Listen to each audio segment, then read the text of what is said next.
రాష్ట్రంలో పటిష్టమైన సాంకేతిక పర్యావరణ వ్యవస్థను ఏర్పాటు చేయడం ద్వారా యువతకు ఉపాధి అవకాశాలు కల్పించడమే లక్ష్యంగా గూగుల్ గ్లోబల్ సంస్థ ఆంధ్రప్రదేశ్లో వ్యూహాత్మక పెట్టుబడులు పెట్టేందుకు ఏపీ ప్రభుత్వంతో అవగాహన ఒప్పందం చేసుకుంది. ఈ మేరకు అమరావతిలో జరిగిన కార్యక్రమంలో ముఖ్యమంత్రి చంద్రబాబు నాయుడు, రాష్ట్ర ఐటీ, ఎలక్ట్రానిక్స్ శాఖల మంత్రి నారా లోకేష్ సమక్షంలో గూగుల్, ఏపీ ప్రభుత్వ ఉన్నతాధికారులు ఎంఓయూలపై సంతకాలు చేశారు. ఈ ఒప్పందం ద్వారా భారతదేశ ఐటీ రంగంలో విప్లవాత్మక మార్పులు రాబోతున్నాయని ముఖ్యమంత్రి చంద్రబాబు నాయుడు అన్నారు.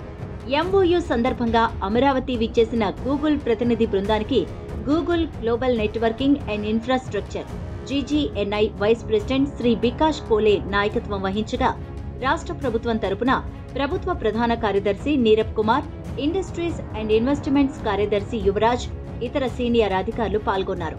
ముఖ్యమంత్రి చంద్రబాబు నాయుడు మాట్లాడుతూ రాష్ట్రంలో గూగుల్ ప్రతిపాదిత పెట్టుబడులను స్వాగతించారు. ఈ ఒప్పందం ద్వారా రాష్ట్రంలో పెట్టుబడుల ఆకర్షణకు పటిష్టమైన ఎకోసిస్టమ్ ఏర్పాటవుతుందన్నారు. మంత్రి నారా లోకేష్ మాట్లాడుతూ తన యుఎస్ పర్యటనలో గూగుల్ ఉన్నత స్థాయి ప్రతినిధులతో జరిగిన చర్చలు ఫలవంతం కావడంపై ఆనందాన్ని వెలిబుచ్చారు.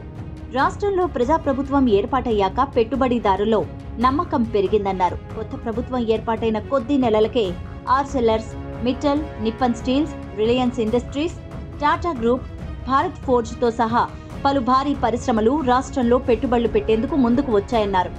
Google global networking and infrastructure vice president Shri Bikash Kole నేతృత్వంలోని ప్రతినిధి బృందం విశాఖపట్నం కోసం ప్రతిపాదించిన వ్యూహాత్మక పెట్టుబడులు ప్రణాళికలు ముఖ్యమంత్రికి వివరించింది.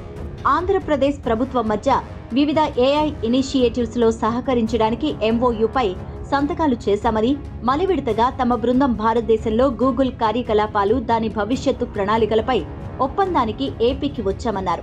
ఆంధ్రప్రదేశ్ తమకు కీలక భాగస్వామ్య రాష్ట్రమని బికాష్ కోలే అన్నారు.